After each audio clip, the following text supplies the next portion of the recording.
Orientation से जो है कि आपको क्या उम्मीदें हैं, क्या इससे मतलब जो कि जो आए हैं जो करने, तो उनके लिए क्या मतलब कि ये लाने वाला है फल थोड़ा सा? वास्तुशास्त्र आयुर्वेद और योग के बाद अपना स्थान बना है। अब योग के बाद वास्तुशास्त्र की और उम्मीद से लेते हैं। वास्तुशास्त्र का विज्ञान अपने आप में दिशा देने वाला है, ओरिएंटेशन देने वाला है सेहत के लिए, करियर के लिए। तो इसके लिए लोगों का रुझान वास्तुशास्त्र में हो रहा है। जर्मन से मुझे लगता है आयुर्वेद पिछले 20 लाख से और योग 25 लाख से आने वाले समय में वास्तुशास्त्र से लोगों की उम्मीद है कि जो ये एआई के युग में डिस्ट्रैक्शंस हैं, डाउट्स हैं, कंफ्यूजन है, ओवरलोडेड इंफॉर्मेशन है, तो उनका आउटर स्पेस ही उनको ओरिएंटेशन दे सकता है, सही दिशा दिखा सकता है। इस उम्मीद के साथ लोग वास्तुशास्त्र एक्सपर्ट्स से कंसल्टेंसी कर रहे हैं और बहुत अच्छा पे भी कर रहे हैं। तो एक अच्छे डिवाइन करियर के रूप में लोग इसे ले रहे हैं और मेरा यही समझना है कि इसकी भविष्य में बहुत अधिक डिमांड बढ़ने वाली है।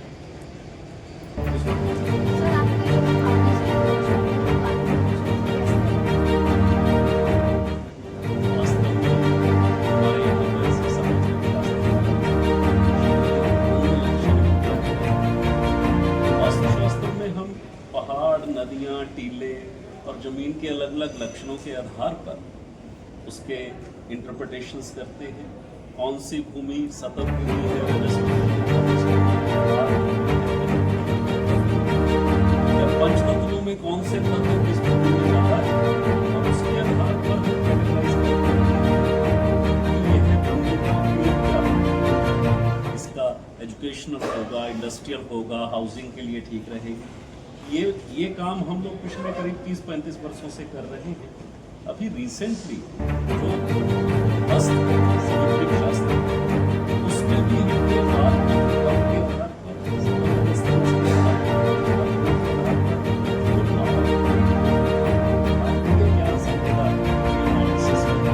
उसके आधार पर हमने डेटाबेस स्टडीज करी और उस डेटाबेस के आधार पर जो चीज़ें फैक्चुअल थी, जो आज अप्लाइड है, अगर कोई हाथ को देख के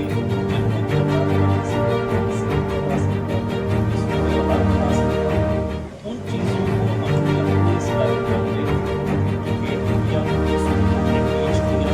यहाँ पर अभी 650 से अधिक व्यक्ति अपनी हथेली पढ़कर हैरान हो रहे हैं कि उन लक्षणों से वो अपने पूरे के पूरे जीवन यात्रा को देख पा रहे हैं।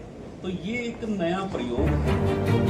हमारी जो परंपरा की ज्ञान उसमें विषय अलग अलग नहीं है, क्योंकि दोष है, इनके आधार पर लोग कैटेगराइज करते हैं, चाहे हाथ हो, चाहे भवन हो, चाहे शरीर हो। और इसी के आधार पर हमारे तंत्र में भी डिविजन्स की गई हैं, नवदुर्गा की या 10 महाविद्या। आज हम नई जनरेशन को बताना चाहते हैं हमारा ये जो पारंपरिक ज्ञान है और ये पिछले कई हजार वर्षों की ऑब्जर्वेशन है,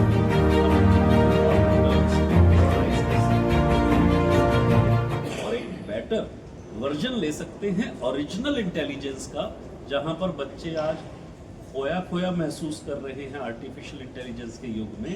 वहाँ पर हमारी जो सनातन जड़ें हैं ज्ञान वो ज़्यादा गहरी है, ये जांचा पर का ज्ञान है, हजारों वर्षों का है। हमें इसको आधुनिक प्रवेश में लोगों को देने का प्रयास कर रहे हैं, आप करते रहेंगे जो रिलेटेबल। तो ये हमारा केमिस्ट्री और तंत्र के जो कुछ एस्पेक्ट्स हैं नॉलेज के, वो हमने इस कोर्स में डाले।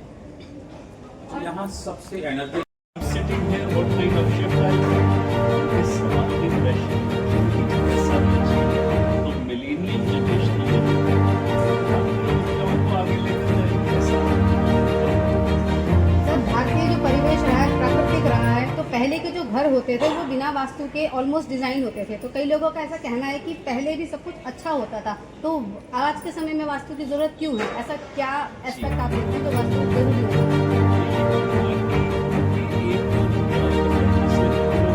एक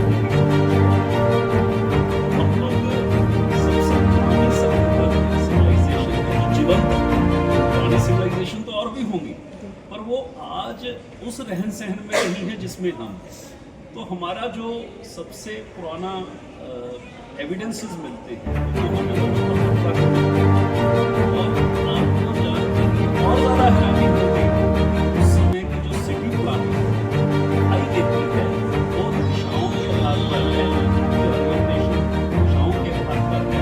उसमें भी दिखाई देता है कि जो नालियाँ उस समय की बनी हुई हैं उनका विसर्जन की दिशा दक्षिण दिशा है, जो वास्तुशास्त्र के अनुसार है।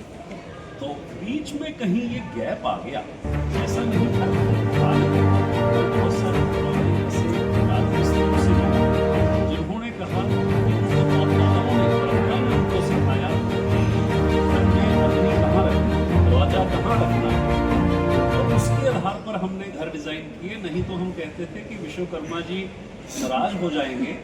तो परंपरा में हमारे था। तो बीच में जब ये एक मॉडर्न आर्किटेक्चर के नाम पे नए डिजाइन आने लगे तो ये थोड़ा गैप आने लगा। और फिर जो हमारे पिताजी लोग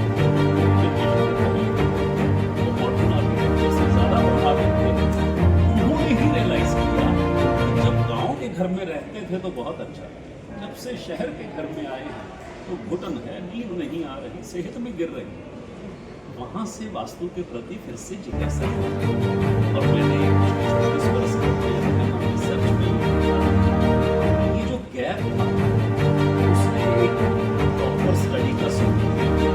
आज स्थिति ये है कि बिना वास्तु को कंसल्ट किए ना तो लोग अपार्टमेंट खरीद रहे हैं, ना फ्लैट या ये प्लॉट हैं उनको खरीद रहे हैं। तो ये जो जागृति आई है इसका बहुत बड़ा योगदान आयुर्वेद और योग को भी जाता है। अब जो भारतीय मेटाफिजिक्स, जो भारतीय विज्ञान है, उसको समझने लगे हैं, उसको जानने लगे हैं। तो जितनी भारतीय विद्याएं, चाहे वो वास्तुशास्त्र है, चाहे वो तंत्र है, अब ये सबके प्रति जिज्ञासा ग्लोबल हो गई है। तो अब ऐसी स्थिति नहीं है। अब तो लोग कहते हैं हाँ भाई वास्तुशास्त्र एक विज्ञान है। सर कोई ऐसा टेस्टिमोनियल होगा जिसका ड्रास्टिक